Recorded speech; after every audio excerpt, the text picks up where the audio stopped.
When was American slavery abolished? I'm gonna call my daughter real quick. Call a friend. I'm gonna call my daughter. Okay, you know what? If she can give it to you, I'll give you that answer.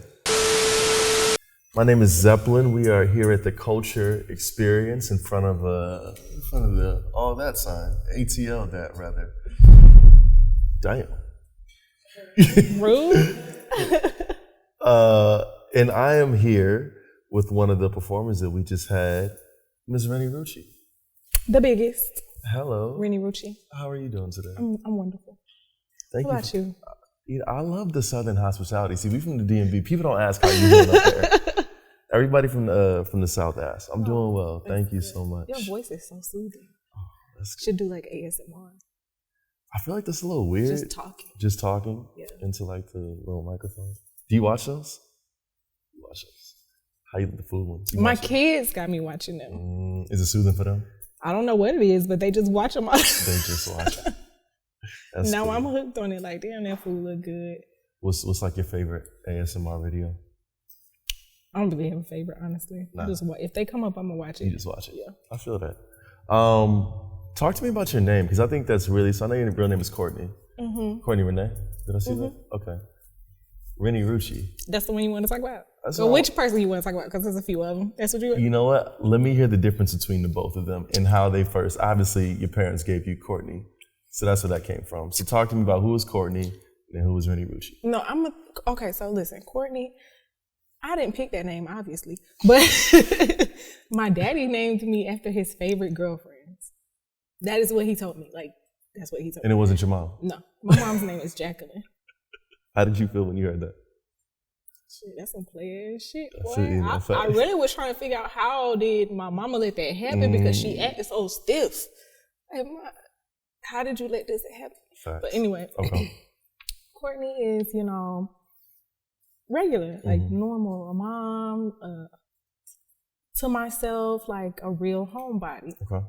And when it's time to be Renni, I'm gonna pop my shit, I'm gonna shake some ass all day long. I'm with whatever. It's up, it's on the floor. Okay. And when was Renni created? I'm in a strip club. Okay. I've been going by Renni Rucci since I was stripping. Interesting. What made you gravitate towards that name? Because you could have picked any name. I had a name already. I had a different name. I was dancing by Bella. By who? Don't ask. Billy? Bella. Oh, Bella. Okay. Yeah. I didn't pick that name. Somebody else gave me that name. But, okay. Then somebody started dancing by the same name. Yeah, some hating ass shit. But anyway, so I'm like, man, I'm just change my name, whatever. But this time I'm like, I want a name that's more personal, like. Cause it's a stage name. I'm gonna let it stick. Like whatever. Who the fuck is Bella anyway? That's right. So everybody, when they see my name, they say my middle name wrong. They say it Renni. Okay. Because it's spelled Rene. I don't know how the fuck you Renee. But yeah, they say Renni. So I'm like, I'm gonna just run with that. Like it's still my name, but I'm gonna just spell it different. So I came up with the spelling. I don't know what the fuck I was thinking. Put two N's beside each other in the I. I don't know, but it worked. And it stuck. The Rucci part came while I was coming up with this name. I was shopping like online, getting some Gucci shoes, and I'm like, damn, I could go by Gucci, but I was like, no, somebody else dance by Gucci. How the fuck can I work this? And I kind of just put the two together and just put an R there and just played off the double R shit. Renni Rucci. There we go. There we go. Did you like dancing? I like the money. Okay. I like the art of dancing because I wasn't a dancer that just shook my ass. Like, I really did the pole. I really, put a show on. Okay. You kind of tell that in some of my performances now. I bust my splits and shit out. Oh, yeah. Yeah, we were watching one of your videos in here with Pops the other day. He was like, what Pops said? Oh, yeah, he was excited. Yeah. She's entertaining. That's exactly what he was saying. He was like, she's real entertaining. I was like, okay. What was preparation for that like? Like, what age did you start preparing? Not like, I know you didn't set out to be like, this is my goal to do this, but like, fact, I wanted to be a choreographer. Okay. So I danced the ballet, I danced hip hop, I danced, I got dance recital videos at home and everything. Because I wanted to be a choreographer. You remember they used to do making the video and deleted scenes and all that, and you would see making the band, that show, and it was choreography was like that then. Like I really wanted to be a choreographer. I wanted to choreograph all the big videos. Like that was what I wanted to do. Like Honey. Yeah. Yeah. So then I ended up, having my kids early, and I kind of just didn't get to go that route. But it was just crazy because everything that I ended up doing, I always ended up on the stage. Okay. Still got to dance. Were you nervous at first? My first night dancing? Yeah. Like I was nervous while Walk me through the first night dancing. Okay, so my first night dancing. Yep. The whole day I'm preparing for this night. I go to the hair store, I get this long, black, curly, synthetic wig. Because I don't know shit about weave yet. Like, I didn't get introduced to all this, like, bad bitch shit until I started stripping. So I'm just like this, like, real hair, whatever. I'm like, but I don't really want people to know it's me. I didn't know how to, I didn't know if it was something that I was okay with people knowing yet, like, that I was going to go strip. So I go get this long, black, synthetic wig. I'm like, all right, cool, ain't nobody going to know this me. I'm forgetting a bitch got tattoos. Like, I'm not thinking about none of the real shit. I go to, I believe it was City Trends, and I get this black little lace lingerie thing. And I just grabbed some thigh-high boots that I had at the house. I'm like, bitch, you gonna kill them tonight. Like, yeah. I get to the club, I'm seeing all the outfits that the other girls wearing. I'm like, my shit don't look nothing like that. Hold on. I'm starting to rethink it, because I'm like, I'm not prepared. I don't know what I thought this was gonna be, but this ain't what it was. So while I'm getting dressed, I'm nervous. But when I walk out the door to go on the floor, it was like I wasn't nervous no more. Hell, I'm already out here. Facts. After that, I didn't make no money the first 2 times I started dancing. What does that mean? Like nobody do anything, or you just? No, I ain't make no money. Like I think I probably paid like $80 to work both nights, and I didn't make $1. Well, that's discouraging. I didn't make $1.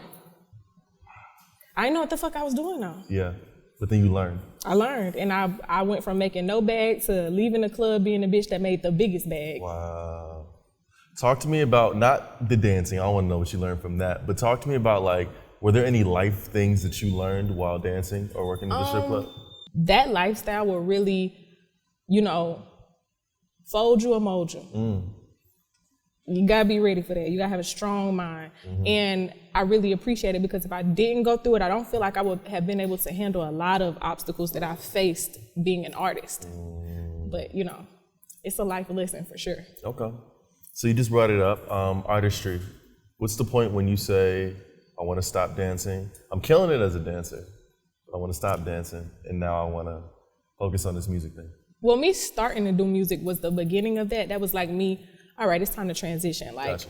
I wanted a career. I wanted something like that I could talk about with my kids, and something that I could really make residuals from, and thinking about a plan now, because ain't no 401k in stripping, ain't no benefits, ain't none of that. I got kids, I got bigger things that I see for myself besides leaving out the club with thousands of ones every night. No matter how good the money is, what am I setting myself up for? Yep. Like, if I'm not taking this money and doing something productive with it. And most strippers don't. Like, you don't until you start thinking that way.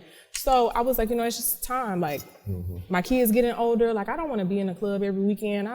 Whatever. So I started rapping. Okay. When I started rapping, I was setting myself up to get ready to leave the club, but I hadn't really started yet. Like, it took off so quick. Yeah. Like, I started getting booked to rap, like, every weekend, Friday, Saturday, sometimes a Sunday, I was getting booked to rap. By the time I had a free weekend, and I was like, shit, I'm going to the club tonight, bitch, going to make some money. Yeah. It was like, hold on. You will look crazy going to anybody's club right now, dressing out and shaking your ass. So at that point, I had to sit and really have a real grown conversation with myself. Like, fuck the money, like, make sense. Like, you gonna be a part of this, or you gonna be a part of this. Because you can't do both and be taken serious. This is Courtney talking to Renni. Yeah. Okay. You can't do both and be taken serious. You can't say, okay, I'm performing in this club tonight, but tomorrow y'all can come see me half naked. Big facts. Nobody gonna take you for real, because you're not taking your shit for real. So that was the point where I was like, I don't care, how much of a sacrifice it is, I'm leaving it alone. Okay. I ain't going. How old are your children now? 12 and 10. Wow. They grown. Huge inspirations. Yeah, everything I do is for them. Everything I do is to benefit them. That's when I'm doing stuff and I think about, what are they gonna think? What are they gonna say? Those are the only 2 people who come to mind. Talk to me about the personalities of each of them. Do you see like yourself in both your children? And my daughter, definitely. My daughter is like so outspoken, so self-aware. Yeah. So, well, she's more outspoken than me. I know how to like filter a little, but that's just personal preference. Like I just don't share everything with everybody. You don't need to let everybody know so much. Yeah. But she is who she is. Like, you either like it or you don't. Yeah. And she's such a girly girl. I was a tomboy all the way up until, hell, I'm still a tomboy. But she's such a girly girl, but she is me because she's very self-aware. She has a strong mind. Okay. You know, nobody can sway her. She's not impressionable at all. My son, he's introverted, very emotional. Wow. That's me. I mean, but very introverted. He does not talk. I have to get on him. Like when I want to take a picture, he really treat me like a side chick. Like he do not want to get in the camera. No, he don't play that. Yeah. Get me out the camera. He's like, you don't care his mom's a star. I don't like that. Yeah. Don't do that. That's funny. Don't do that. We argue about pictures. Like, can you come take a picture with us? He's like that. But he's a true boy. Okay. True boy, gamer, hardcore gamer. Like, it's just, it's beautiful to watch kids turn into people. Okay. Not that they're not already people when I say they're like develop their own personalities. Yeah, like and really see like how different they both can be, but how the same they are. Like it's beautiful. What are some of the things as a mom like you really try to instill into your children? The only thing that I really go hard about is like just being who you are. I love that. Like just whatever it is, whatever you want, whatever make you happy, like stay true to yourself, because I feel like the most unhappy people are people who don't know who they are. Like that's where a lot of unhappiness starts, and my kids aren't insecure. My kids, are very in their own, like, and that's my biggest thing. Okay. Is South Carolina still home for you? No, I live in Atlanta. Okay. But South Carolina will always be home. Absolutely. Yeah. What's the thing that like you love most about home that you can't necessarily get in the A? I'm a country girl. Not saying that it's not country places around here, because y'all motherfuckers is country. But facts. I'm used to having, like, I live in a city now. I'm used to having a big yard. I'm used to being closer to family. I'm used to like Sundays, somebody cooking, you could pull up at my house, my mama's house, whoever. Like, I'm just a true country girl. Like, that's what makes me happy. I like to go outside and ride go-karts and four-wheelers. Like, I like to have fun. I like to go to the softball games on the weekends. Like, that's what I like. The industry stuff, I know I have to do it because that's my job, but it's whenever I can go home and go back to where I'm from and just reset, I'm going. Every chance. Every chance. Yeah. It's a 40-minute flight. I hop on it. Oh, that's not bad at all. Yeah. Nah, I'm with that. I like that a lot. So let's talk about the music a little bit, right? So now you're in the music industry. What was it like for you at first? Like, did you have a manager out the gate, or like, how did you like figure out how to do this music thing? I'm still figuring it out. Okay. But you have a team now. I didn't really have a team in the beginning. In the beginning, it was just me and my good friend Cash, Mogul Mindset. He's from South Carolina, where I'm from. Dope. And he was like handling my bookings and everything when I was stripping, because I was getting booked to, come do pole and everything. So we kind of just thugged it out together when it came to the music. It was like, he was like, I'm with you, whatever you want to do. And, we were just figuring it out together. Even now, I'm still like very hands-on with a lot of my stuff. Like, I just have a problem with letting go of control. Like, I will let people like have it, but I can't give it all the way up. Yeah. I'm just so used to running things and doing what I want and letting it come out how it should. And I don't know, when I feel like you have a team sometimes, and that's where the communication comes in, I'm learning. Because I could feel like you taking me away from my end goal. So that's the biggest thing about having a team. Now, I have to always make sure that we all understand what the end goal is. Absolutely. And before, like, I've worked with a few people, whatever, I don't really feel like we were on the same page. So at the end of the day, you're like the CEO of your own career. Yeah, you gotta be. Like, at the end of the day, I don't care if I got a manager, a CEO of a label, a everyday person, I don't care what it is. If I'm not going hard for me, I can't expect y'all to go hard for me. Y'all can't take me nowhere that I don't want to go, period. I don't care how much work you put in for me. Yeah. If I'm not working hard, it's not going to go nowhere. Facts. That's real. That's super real. What's the creative process like for you? How does it come together? Okay, so if I'm going to the studio, I just pull up beats until I hear, like, if I don't hear anything on the beat, I'm not forcing it. Okay. If I don't hear, like, even if it's just a melody, if it's one word that come to my head, if it's a drum that I hear, if I don't hear something that like speaks to me, I'm going past it until I find one that does. Got you.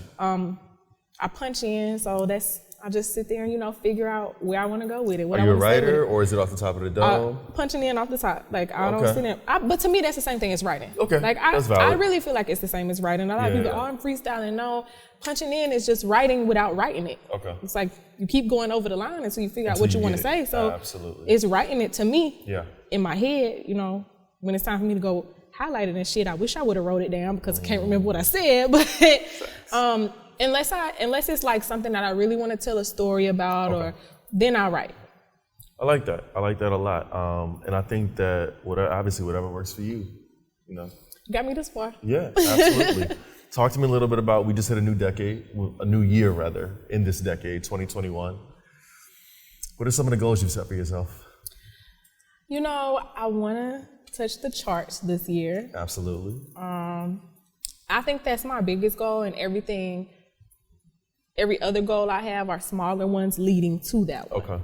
So that's how I look at it. Like, you can't have like 1,000 big goals and be like, all right, we're gonna get there. No, I know what I want to do this year. I want to chart. Okay. I know what's gonna come with charting. So I'm gonna have to set goals for that right there.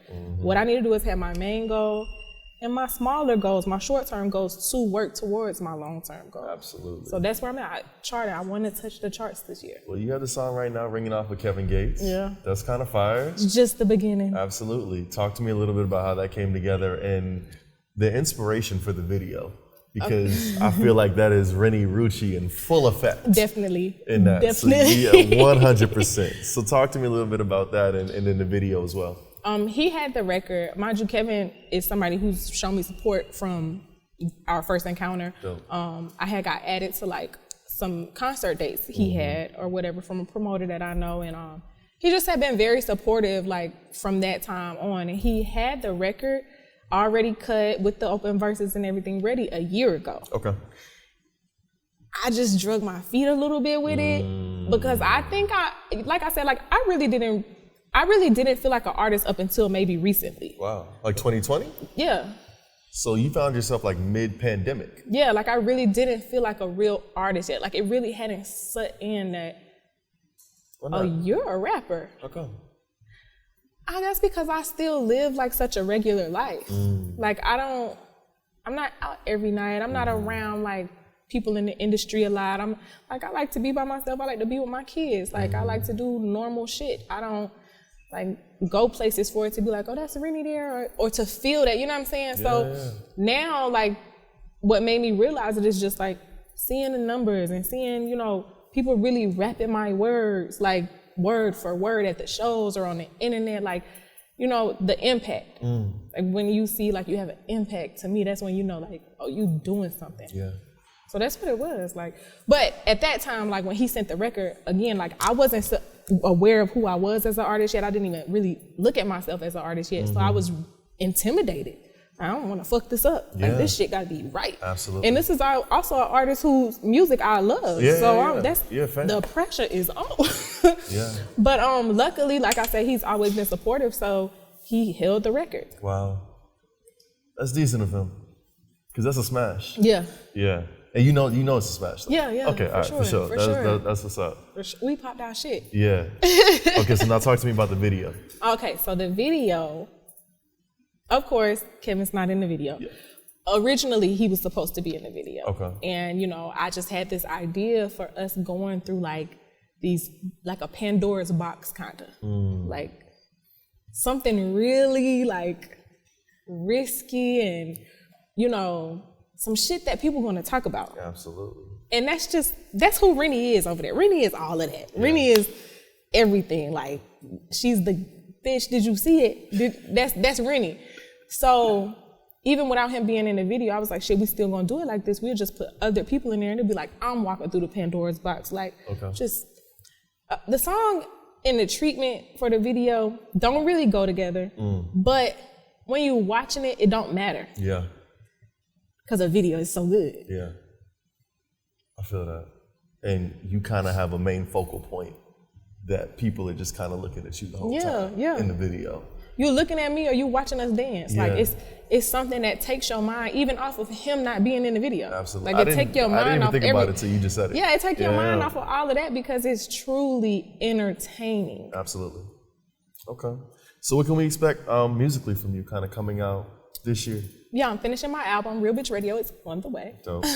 So once I wrap that, I got like some dope ass singles. Okay. More visuals, content. I know they probably tired of me already with the content because I've been really consistent since the new year. That's fantastic. But I'm not letting up. Just more content, more music. I want to drop more this year. I am going to drop more this year. That is a short-term goal of mine. Stay consistent with the dropping. Love it. That's it. Like, we're just growing. Okay. So now we're gonna get into some quick things from you. Just kind of I'm gonna ask you some questions. Just give me the first things that you can kind of think about, comes to your head. You ready? Nervous? All right. No, don't be nervous. Don't be nervous. Favorite rapper / artist growing up? Andre 3000. I love that. What are the ugliest shoes you've ever seen? Ever? I own these shoes, y'all. I'm sorry.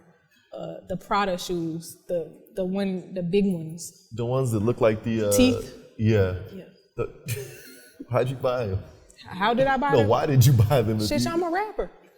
You know, we drop money on ugly shit all the time. That's real. What was your favorite childhood board game? Candyland. Okay. And what is your most favorite thing about yourself? My personality. Which one? All of them. Okay. That's what makes it so dope. That's what makes it dope. You just don't even know what you're gonna get. Yeah. I don't know what I'm gonna get sometimes, y'all. I saw a quote on Twitter today. I want to read it to you and I want to get your thoughts about it. Okay. It was a tweet. Person said, personally, I think men should start asking, can I be your boyfriend instead of will you be my girlfriend? Now, what do you think of that? I'm trying to think how my boyfriend just asked me to be my boyfriend. I think he asked me like that. Can I be your boyfriend? Not will you be my girlfriend? I believe so. Wow. I don't know. Y'all, I've never this might be the first time I got asked to be in a relationship. All my relationships just kind of be like, oh, we together. Yeah. Like, it's just a mutual understanding. Like, we together. Well, you all are the talk of the town. Who? You and your new relationship. Are we? I mean, about 3 people have mentioned it to me when we said that we had Renni Rucci come by. They said, no, she's a Foogiano now, right? No, she was Fuji. How's that been? It's refreshing. Refreshing. Mm-hmm. Well, that's good, because I feel like you were on the Lip Service podcast a couple of weeks ago and you told an interesting story. Yeah, I did. That was really funny. So I'm glad that you're in a fantastic space. Yeah, it's refreshing. It's totally different. Yeah. Can we expect any music potentially from you too? Yeah, we already got a bunch recorded. Yeah? We getting the project together? Maybe. We haven't discussed that, but I ain't against it. Yeah, that'd be fire. At least possibly a tour when the world opens back up. Oh, definitely. You know we doing that. That would be crazy. That'd be crazy, right? All right, so we're going to end with, do you have a 5th grader? You might have a 5th grader, right? My daughter. Perfect. This is lovely. Are you smarter than a 5th grader? 3 questions. Oh, yes. Hello, 5th grader is smart. I got common sense. And look, we have a prize here too. We asked 3 questions. If you get all 3 right, you get $60. Okay. Nice little lunch. That's a nice little lunch. All right. All right. Let's see. First question. What number president was Barack Obama? 44. Ooh. You got that right? All right. All right. Number 1. Let's see what our second question is. What element is K on the periodic table? Pass. I don't know. Why would you even ask me that? You don't know? No. Okay, I haven't looked at a periodic table since 9th grade, probably. You've been so gracious in this interview. I'll give you another one Okay. as a second choice. Are you ready? When was American slavery abolished? I'm going to call my daughter real quick. Call a friend. I'm going to call my daughter. Okay, you know what? If she can give it to you, I'll give you that answer. That's your only call a friend, though. Let's see what she says. I ain't gotta go read a book. She would leave me hanging. This is like Who Wants to Be a Millionaire and my lifeline is not working.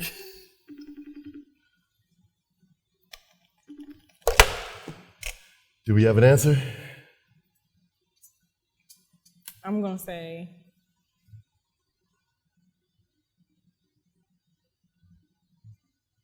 you heard it? No, what'd you say? Huh? You heard it. I just said it. Say it for me one more time. That one. That's the answer? Yeah. Okay. Well, unfortunately, I don't think that is the When was it? 1865. I was going to say that. That's the one. I was going to say that. Maybe next time. Yeah, next time. Maybe next time. Send me the questions first. Well, you've been fantastic. Thank you so much for hanging out with us today and doing the performance and the interview. Let everybody know where they can find you, those who are not familiar with you. You can find me on everything, first of all. But it's Renni Rucci, RENNIRUCCI_, only on Instagram. Everything else is just Renni Rucci. I'm on YouTube, Facebook, Snapchat. Pop my shit everywhere. All right, that's all right. Renni Rucci, everyone. That was sneaky. What? Them questions. Which ones? I only answered one right.